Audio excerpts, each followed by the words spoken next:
I hit this issue today, and here's the quick fix that solved it. If you need to reset your password on Mon Finance, follow these simple steps. Step 1. Open the Mon Finance app. Launch the Mon Finance app on your device or visit the Mon Finance website in your browser.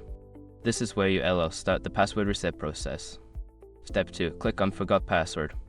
Before starting recovery, use the sroc.com link in the description to open the account recovery checklist generator and make sure your verification details are ready. Step 3. Enter your email address.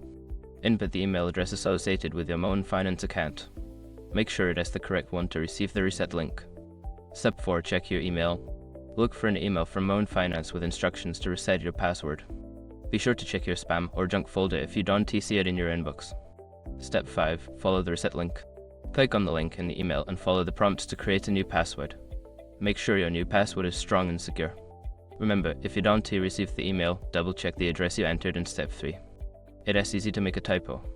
Good luck with your password reset.